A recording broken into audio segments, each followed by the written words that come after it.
Halo, selamat jumpa kembali adik-adik sekalian dengan kami, channel pembelajaran IPA. Pada kali ini kita akan membahas tentang struktur dan fungsi jaringan tumbuhan. Terkhusus pada kali ini kita akan membahas tentang daun, bunga, dan biji. Sebelum mengikuti pembelajaran ini, yang belum subscribe silahkan subscribe. Dan jangan lupa aktifkan notifikasi serta kliklah like. Oke, terima kasih. Kita lanjutkan. Daun. Struktur morfologi daun. Daun terletak pada batang dengan pola yang teratur dan tertentu. Daun berfungsi sebagai tempat pembuatan makanan bagi tumbuhan melalui proses fotosintesis. Bagian-bagian dari daun yang lengkap yaitu pelepah daun atau upih daun, tangkai daun atau ptiolus, dan helaian daun atau lamina. Ini gambarnya pelepah daun, tangkai daun, dan helai daun. Ini yang menjari tangkai daun, helaian daun. Yang A ini daun lengkap, yang B daun tidak lengkap. Daun lengkap memiliki pelepah, tangkai, helai. Jika dalam satu tangkai daun terdapat satu helaian daun, maka dinamakan daun tunggal. Jika dalam satu tangkai daun terdapat lebih dari satu helaian daun, maka dinamakan daun majemuk. Kita lihat gambar beberapa macam daun. Keanekaragaman bentuk daun akan dibahas sebagai berikut. Bentuk helaian daun. Bentuk helaian daun dilihat dari posisi relatif bagian daun yang paling lebar. Dikelompokkan sebagai berikut. 1. Bagian terlebar di tengah-tengah daun. Bentuknya antara lain bundar, bentuk bundar, misalnya daun teratai atau nelumbo. Mana daun teratai? Bentuk memanjang, misalnya daun serikaya atau Annona squamosa. Yang ketiga, bentuk lancet, misalnya daun kamboja atau Plumeria acuminata.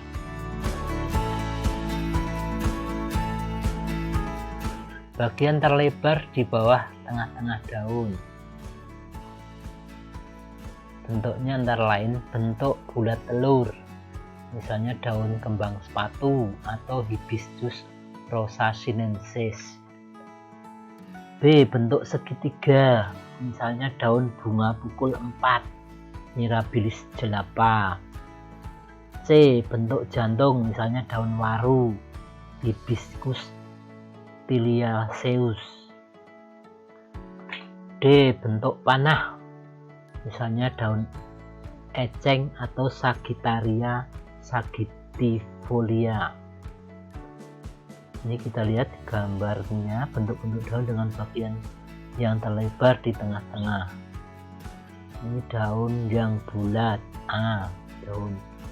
B. Daun bangun perisai. C. Daun jorong. D. Daun memanjang, dan E. Daun bunga bangun langsat. Bagian yang terlebar di atas tengah-tengah daun. Bentuknya antara lain bentuk segitiga, misalnya daun semanggi, Marsilea serenata. B. Bentuk bulat telur susang, misalnya daun sawu kecik, atau Manilkara kauki. 4. Bagian daun sama lebar. Bentuknya antara lain A. Bentuk garis, misalnya daun dari rumput-rumputan. B. Bentuk pita, misalnya daun jagung atau siamais. C. Bentuk jarum, contohnya daun pinus atau pinus mercusi. Bentuk-bentuk daun, bentuk ujung daun dikelompokkan sebagai berikut. 1. Runcing, misalnya daun oleander atau Nerium oleander. 2. Meruncing, misalnya daun sirsak Annona muricata. 3. Membulat, misalnya daun teratai besar atau Nelumbium nelumbo. Yang keempat, rompang atau rata, misalnya ujung daun semanggi atau Marsilia serenata. Terbelah, misalnya ujung daun bayam Amaranthus hybridus. Berduri, misalnya daun nenas seberang Agape spesies. Ini daunnya. Daun dengan tepi bertoreh yang merdeka. Tepi daunnya nih ya. Bentuk tepi daun adalah 1. Rata, misalnya daun nangka Artosarpus integra. Ini yang rata. Bergerigi, lekuan dan tonjolan runcing, misalnya daun lantana camara. Bergigi, lekuan tumpul dan tonjolan runcing, misalnya daun beluntas. Pernah lihat daun beluntas ya? Bahasa latinnya Plussia indica. 4. Beringgit, lekuan runcing dan tonjolan tumpul, misalnya daun cocor bebek atau Kalanchoe pinnata.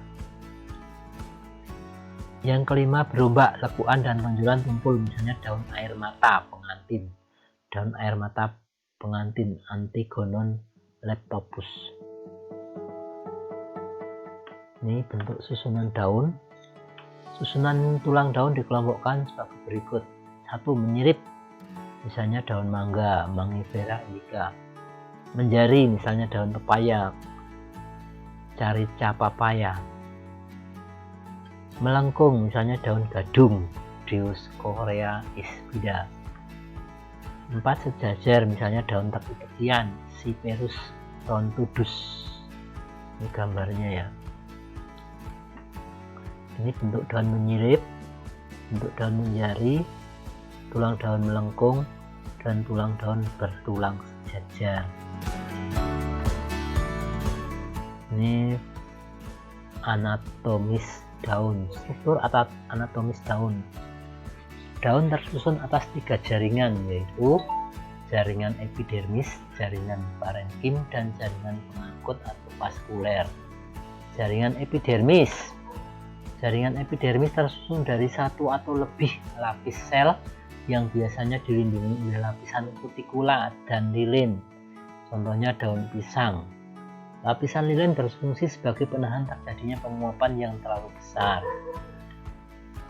Derivat atau turunan epidermis daun adalah stomata, mulut daun, dan trichomata. Stomata sebagai pengatur penguapan, pengatur masuknya gas CO2 dari udara dan keluarnya gas O2 ke udara selama proses fotosintesis, dan arah sebaliknya pada waktu respirasi berlangsung. Ini gambar daun. Ini epidermis atas, yang ini epidermis bawah. Ini jaringan pagar atau jaringan tiang atau jaringan palisade. Ini jaringan pengangkut, terdiri dari xilem dan phloem. Ini jaringan spon atau jaringan bunga karang. Ini yang warnanya coklat-coklat. Di bagian bawah ini bisa kita lihat, kalau di bawah mikroskop bentuknya seperti ini.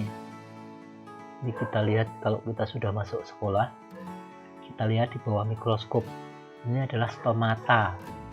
Stomata berbentuk bulat, kalau terisi turgor namanya, menjadi terbuka, sehingga air atau udara bisa keluar masuk lewat sini. Oke, kita lanjutkan jaringan parenkim. Daerah antara epidermis atas dan bawah daun selain berkas pengangkut disebut mesofil atau daging daun. Jaringan pengisi mesofil adalah parenkim. Parenkim terdiferensiasi menjadi parenkim palisade atau jaringan tiang dan parenkim sponsa atau jaringan bunga karang. Bisa sudah disebutkan, parenkim palisade berbentuk memanjang, mengandung banyak kloroplas dan tersusun rapat. Ini karena banyak kloroplas berarti tempat terjadinya fotosintesis. Parenkima sponsa berbentuk tidak teratur, bercabang, mengandung lebih sedikit kloroplas dan tersusun tidak rapat. Jaringan pengangkut. Jaringan pengangkut terdiri dari xilem dan floem. Pada daun terdapat di tulang daun dan mempunyai susunan seperti pada batangnya, walaupun tidak seluas yang terdapat pada batang. Ini bentuk anatomi daun. Ini epidermis atas, ini jaringan bunga karang atau palisade, ini jaringan spon atau bunga karang, ini yang bawah ya. Ini mesofil ya, mesofil dagingnya. Ini jaringan pengangkutan, pembuluh pengangkutan tadi dari xilem, floem. Ini berkas pengangkutan. Epidermis bawah ini terdapat stomata. Fungsi utama daun adalah sebagai tempat fotosintesis, tempat pertukaran gas karbon dioksida masuk dan oksigen keluar melalui lentisel di batang dan membuang kelebihan air hasil dalam bentuk uap air melalui stomata, kalau stomatanya di daun. Ini tabelnya. Tabel menyajikan perbedaan antara daun tumbuhan monokotil dan dikotil. Struktur morfologi monokotil, pertulangan daun sejajar atau melengkung, sedangkan pada dikotil pertulangan daun menjari atau menyirip. Struktur anatomi monokotil, parenkima mesofil umumnya tidak terdiferensiasi jaringan tiang dan bunga karang. Kalau dikotil, parenkima mesofil terdiferensiasi menjadi jaringan tiang dan bunga karang. Cukup jelas perbedaannya ya. Sekarang bunga. Bunga merupakan alat perkembangbiakan pada tumbuhan angiosperma. Karena di dalam bunga terdapat alat-alat reproduksi seperti benang sari dan putik. Struktur bunga. Bagian utama bunga adalah kelopak bunga atau kaliks, mahkota bunga atau corolla, benang sari atau stamen, dan putik. Bunga yang mempunyai kelopak mahkota, benang sari, dan putik dinamakan bunga lengkap. Sedangkan bunga yang tidak mempunyai satu atau lebih dari bagian-bagian bunga disebut bunga tidak lengkap. Kelopak bunga atau kaliks. Kelopak bunga biasanya berwarna hijau. Kelopak bunga tersusun dari lembaran daun kelopak atau sepal yang merupakan modifikasi dari daun yang tersusun melingkar. 2. Mahkota bunga. Mahkota bunga tersusun dari mahkota atau petal yang berwarna-warni. Mahkota dan kelopak bunga dinamakan perhiasan bunga. Kadang-kadang ditemui suatu bunga yang tidak berkelopak atau asepalus, tidak bermahkota atau apetalus, atau tidak memiliki perhiasan atau bunga telanjang atau flosnodus. Jika antara mahkota dan kelopak tidak dapat dibedakan baik dari segi bentuk maupun warnanya, maka disebut tenda bunga atau perigonium, misalnya bunga sungsang. Benang sari. Bagian-bagian dari benang sari adalah tangkai sari atau filamen, kepala sari, dan serbuk sari atau polen. Serbuk sari menghasilkan garis jantan dan sperma. Oke, sekian dulu, kita lanjutkan untuk materi berikutnya di video selanjutnya. Terima kasih. Oke, adik-adik sekalian, kita lanjutkan materi tadi kita tentang daun. Yang keempat adalah putik, berasal dari modifikasi daun. Lembaran penyusun putik disebut karpel yang berjumlah 1 atau lebih. Setiap karpel memiliki ovarium yang mengandung sel telur. Di atas ovarium terdapat tangkai putik atau stilus yang mendukung kepala putik atau stigma. Stilus berupa saluran sempit sebagai jalur lewatnya serbuk sari saat fertilisasi. Stigma merupakan tempat melekatnya serbuk sari saat penyerbukan. Tidak setiap bunga memiliki organ reproduksi yang lengkap. Bunga yang memiliki benang sari dan putik disebut bunga sempurna atau bunga hermafrodit.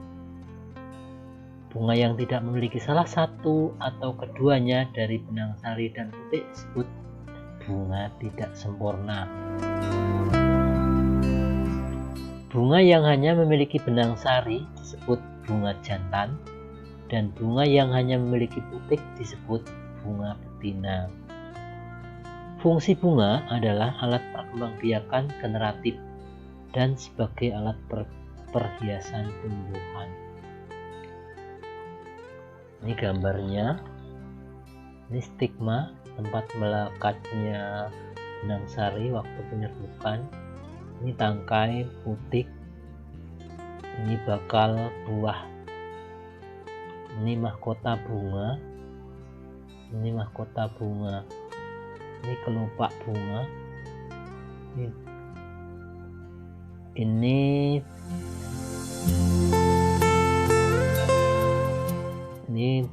dasar bunga, tangkai bunga. Oke, kita lanjutkan. Perkembangan bunga menjadi buah dan biji. Setelah putik dan benang sari masak, terjadilah proses penyerbukan atau persarian. Penyerbukan pada angiosperma adalah jatuhnya serbuk sari di kepala putik. Setelah terjadi penyerbukan, dilanjutkan proses pembuahan atau fertilisasi, yaitu meleburnya sel inti sel telur ovarium dengan inti sperma. Hasil fertilisasi itu adalah sigot. Sigot akan berkembang menjadi embrio dan akhirnya akan berkembang menjadi tumbuhan baru. Setelah fertilisasi, bakal buah akan berkembang menjadi buah dan bakal biji menjadi biji. Kelopak, mahkota dan benang sari mati dan gugur. Pada angiosperma, biji terdapat di dalam buah. Ini pembuahan ganda. Pembuahan ganda adalah pembuahan di mana terjadi pembuahan dua macam. Ini begitu serbuk sari jatuh di atas kepala putik, kemudian serbuk sari itu ada yang membuat jalan,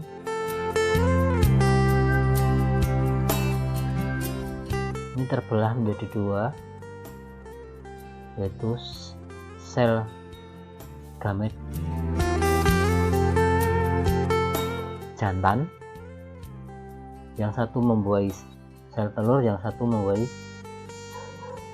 bakal buah.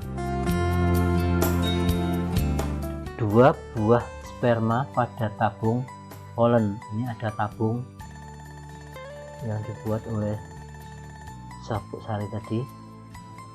Tabung polen memasuki kantung embrio, tempat terjadinya pembuahan ganda. Dua buah sperma terpisah, yang satunya membuahi endosperma, yang satunya membuahi sel telur, menghasilkan sigot menjadi embrio. Jadi pembuahannya dua kali ya, dua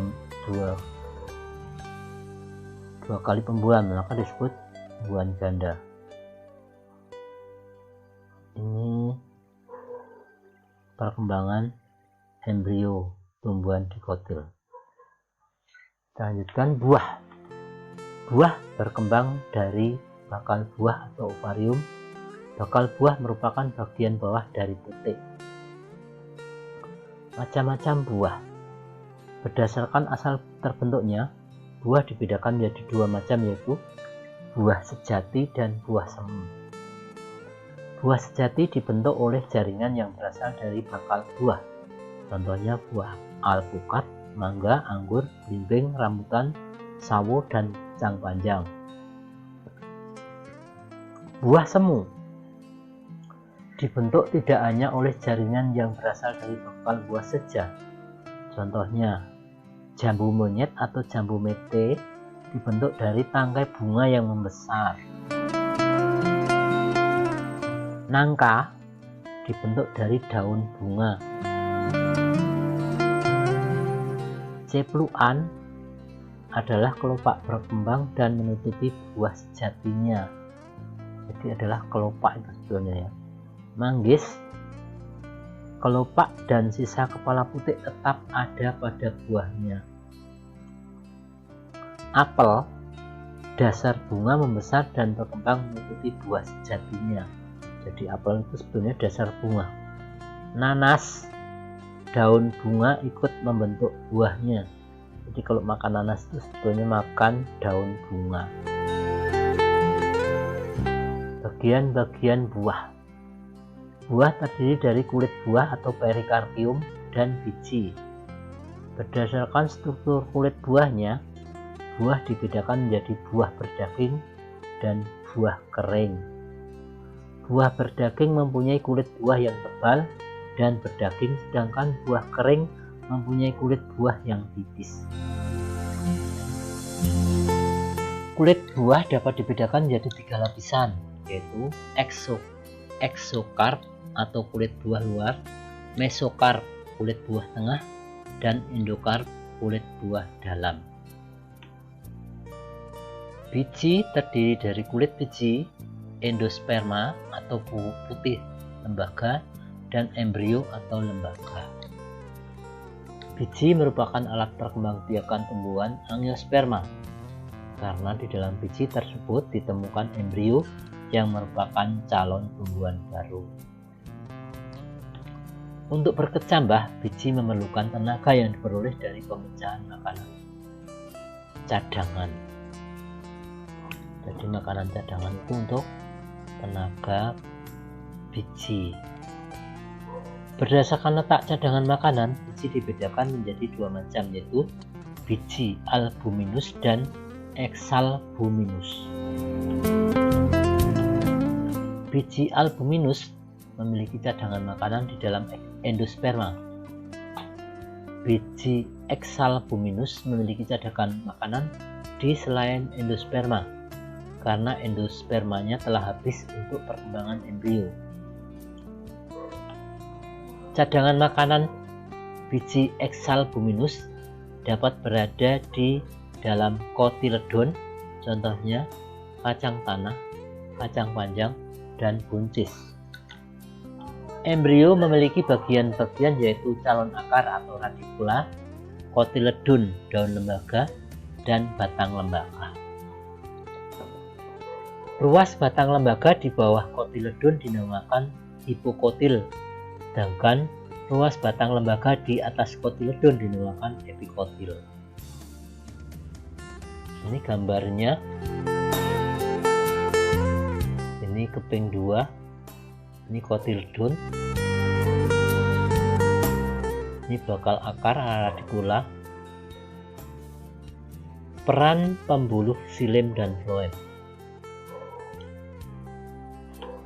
Pada batang, jaringan xilem umumnya bergabung dengan jaringan floem dalam suatu ikatan berkas pembuluh.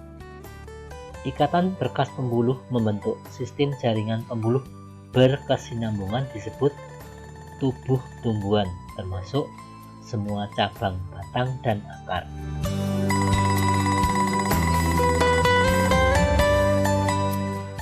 batangnya.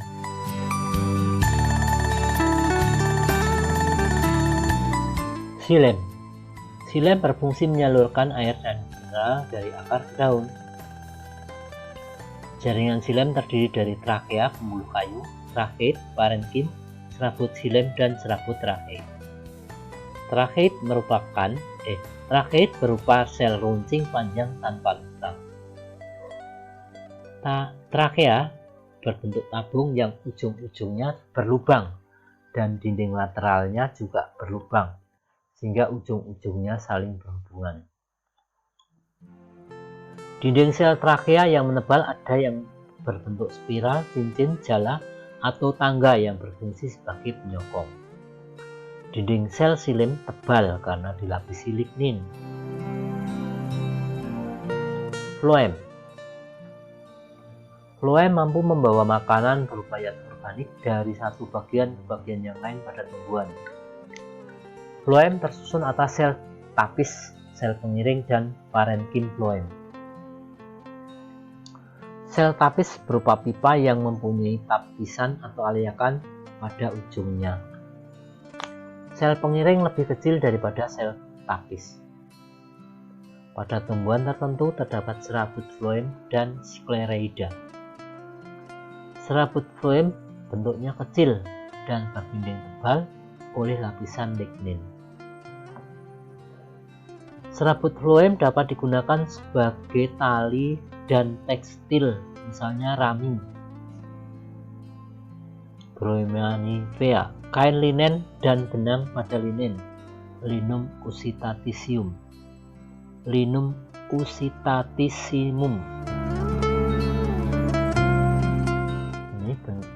Ini dikotil belah dua, akar tunggang, bentuk batang, bentuk daun, bunga, kelipatan 5. Monokotil, berbiji 1, akar serabut, floem dan xilem tersebar, daun melengkung sejajar, bunga, kelipatan 3. Perbedaan struktur tanaman dikotil atas dan monokotil bawah. Akar, bekas pengangkut, pertulangan daun, dan struktur bunga. Gambarnya ya. Sekian dulu. Selamat belajar. Semoga sukses. Sampai jumpa.